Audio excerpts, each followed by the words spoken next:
How to unfuck your physique in 3 steps. So if you are in a position where maybe you look like the start position here and you're training and you're trying to diet and things aren't really happening for you, you get a little bit frustrated and you're like, is it my genetics? Is there a problem with me? Is it something I'm doing wrong? I'm going to give you 3 of the longest levers that you can fix and assist with that will in order to get your physique looking how you want it to, like the result we got here. If you're new to the channel, welcome. My name is Tom Sergey and I run the Gorilla Platoon, which is an online physique transformation program where we get guys, if you look at all the start positions, you can see here and then look at the after photos, this is what we do. So this is why I'm just going to give you what I've seen and used on clients to get the results, so you can take that and apply it into your own diet and training. And this is my promise to you in this video. So let's waste no time and roll straight in. The first thing we need to fix is more than likely your metabolism. You see, the way people make a dog's dinner of their metabolism is they will, when they want to get in shape, they will take their calories really, really fucking low. And bearing in mind, these people beforehand have been probably eating garbage. Like, let's be honest, you've eaten out a few times, it's got loads of seed oils, it's got loads of shit, it doesn't digest too well, your body doesn't use that food in the same way it would use whole natural foods for nutrients, for training. You probably eaten a lot of sweets, a lot of junk, a lot of alcohol, and you've just spammed shit through your system. Along with that, activity is probably pretty low, steps are maybe 4,000 or 5,000 per day, maybe you do a bit of cardio here and there, and then your weight sessions maybe are a bit sporadic, or you at least get 3 in consistently on a week-by-week basis. Now, from there, people will take their calories really low, they'll put their cardio really high, and then they'll try and train, and they'll wonder why things aren't really working for them. But honestly, you've just trashed your metabolism at that point. It's just so ineffective at dropping body fat because you've spanned shit through it for a numerous amount of weeks. You've now put it into an absolute state of fight or flight, and it's just not going to do what you think it's going to do in order to get you down lower. So, okay, cool, that's the issue. How do we fix it? The way you fix this is think of the same way you would fill a car up full with good fuel and run it down the motorway and get it actually operating how it should do. So the way I would approach this, I would eat just below maintenance for 6 weeks. If you want to know the quickest way to work out your maintenance, set yourself a rough calorie target, track your scale weight daily. If it stays roughly within 0.3 of a kilo either side, it's pretty much your maintenance. If it dropped off really quick, add some more. If it actually went up, pull a little bit off. Just keep it simple. Don't even overcomplicate it. So from there, you're going to sit just below maintenance. So at like 200 calories below that figure there. And you're going to make sure you have whole foods and a high protein diet. Rule of thumb, 1 gram per pound of body weight. If you're quite fat, and you'll know if you are, go off your height in centimeters, put that number in grams. That's the amount of protein you need to be eat whole protein foods, animal sources, good quality meats.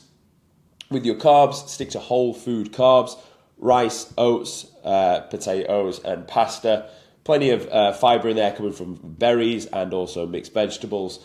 And then your fats in there you're going to get from either, if you're running eggs or avocado or nuts, or you could even run like nut butters and then a bit of dark chocolate. Run those through just below that for 6 weeks, and your body, what it will start doing is it will start taking on more fuel, but then you actually need to use the fuel at the same time. So you're going to start to essentially eat a little bit more than you actually feel like you should.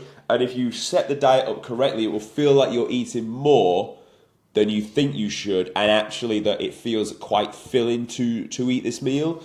That's a comment I get after setting people up for the first week. Generally, that actually feels like a lot of food. It's not even. It's just more whole foods. They actually fill you up for longer. More fibrous foods within the diet, again, fill you up for longer. Just gives you the perception that you're actually fuller than you are.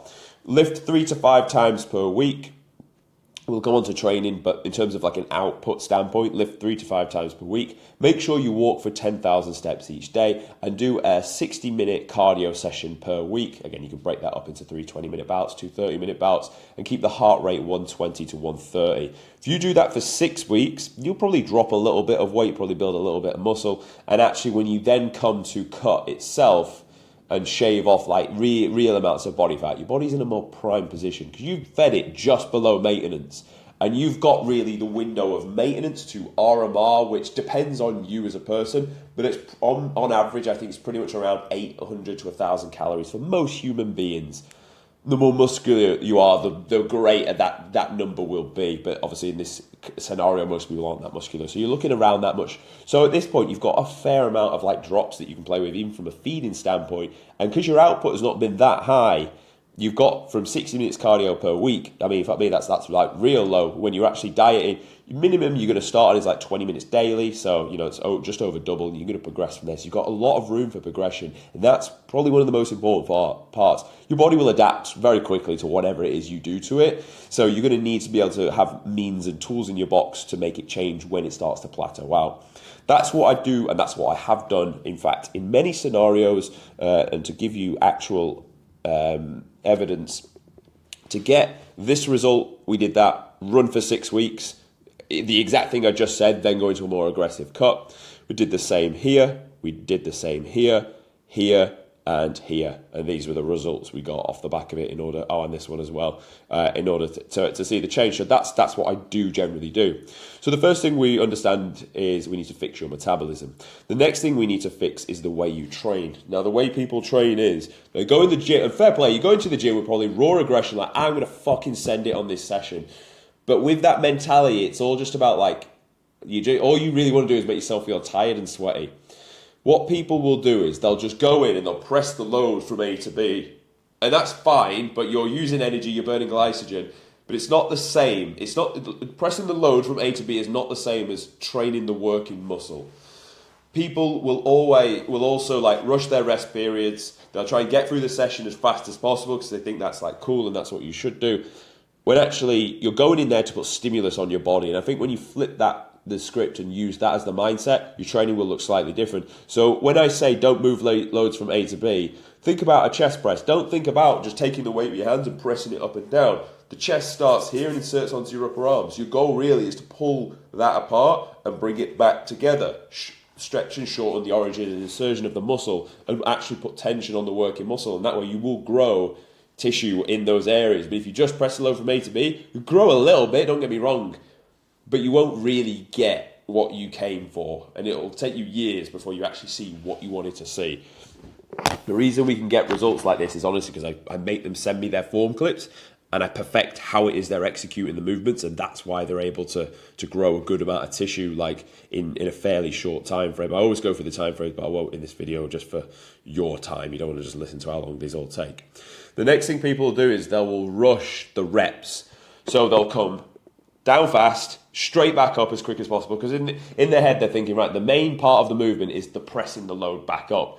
But it's really not. And if you're using a dumbbell exercise, your main area of where you're going to get the most gains out is actually at the bottom. So you want to come down slow, pull the chest apart, pause at the bottom, cash in the gains, and then drive the load back up. If you just slowed your reps down on everything to like 2 to 3 seconds on the way down, stop absolutely still, be present, keep the tension on, don't let yourself fucking fold and collapse, and then drive the load back up. I tell you now, you apply that, you will see significant, if you're not doing that now, you will see a great amount of change in your physique.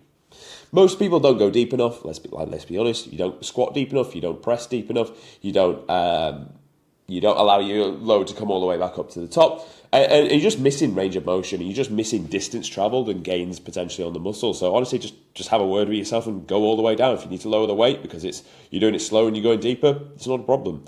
Because at the end of the day, we're there to put stimulus on the muscle. If you can get more stimulus and gains out of a lower number on a disc, on a dumbbell or a barbell, get that. The next load it's not going anywhere unless people rob the weights from the gym. So it's always going to be there. So milk that particular piece of weight as much as you can, see as much gains as you can, and then again, adaptation. Then get the next point. It's the same as the diet. You wouldn't want to take your food lower if you're already seeing progress. Why the fuck would you? But I'm already seeing progress. It's not nice this anyway, so I'll rinse it out of this. The same needs to go with your training. Rinse out that piece of load with good tempo, with good distance traveled. Applying progressive overload, you've got to the top tier of the reps, then add more load, absolutely. But don't just rush the way through it because it's not going to serve you the way you think it will. Train harder. Honestly, train fucking harder. Like, a lot of the time, it's fucking uncomfortable to train hard to the level that I'm telling you to. You should finish the set and literally not be able to do another rep. And you'll know when you've hit muscular failure because you physically will not be able to do another rep.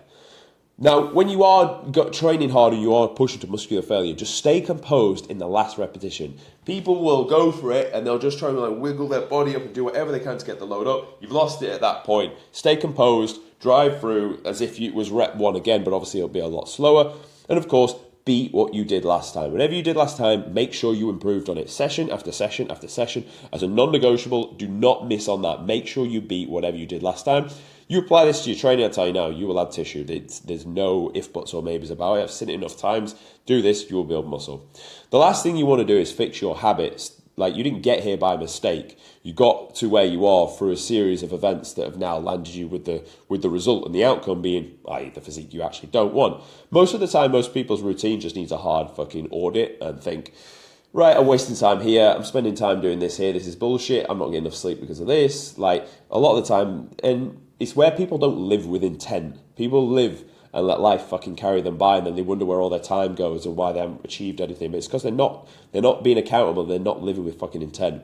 If you motherfuckers got an extra hour of sleep, I tell you now, your life would change. It really would. You'd be fresher in the morning. You'd have repaired from your sessions. You'd be more get up and go and spunky about things. You'd have higher testosterone. So honestly, push an extra hour of sleep. I guarantee you, most of you can find an extra hour in bed. You just need to cut out some bullshit to do so. Audit what you consume. Now, this goes for everything. This goes for the type of quality of food you're eating. It goes for what you watch on TV, on your phone. Like, audit what you consume. Stop consuming stuff that's not going to take you towards the goal. You'll be surprised, but motherfuckers on their Instagram Explore feed will have like reels and pictures of random fucking weird foods, like food challenges and shit. Like, it's not going to do you any favors when you're trying to get in shape, having stuff like that, bullshit like that. You should have on your feed, like, pictures of people's transformations and see the inspiration. Be like, they fucking do it. I can definitely do it. So fill your brain with good brain food. Read good books. Learn from articles. Like, watch videos like this, I guess, that educate you to get you to the goal. Start putting good fucking nutrients inside your brain instead of giving it brain rot. Who you hang around with, I'm not going to lie, if you want to get in good shape, it will honestly serve, let's be honest, it will serve you to hang around with people that want you to get in good shape. If you get in good shape Monday to Friday, and people you hang around with like to eat out every weekend, guess what? You're probably not going to get in good shape, or you're just not going to eat when you're with them. So you have to go one of two ways with this, and it's only for a short period of time. So I'd honestly say just like limit what you do or when you see these types of people if they're not taking you towards your goal. And the final thing to unfuck your physique is your own mindset. You need to believe that you have a human body just like me, just like everybody here. If they can get in shape, then so can you. This is not some magical thing that you are not able to attain. It is an unattainable thing for you. That's really not the case. You just simply need to tell yourself that you deserve it, script your habits so they align with that action, and then follow on those habits. Only focus on the day-to-day and you will get the result. Trust me. Your body is not special. Their body is not special. My body is not special. It's a case of following a process, a series of events that will get you to this. The same way it got you to looking like the start photos on these images you can see. It all just got you to a same period, the same chain of events.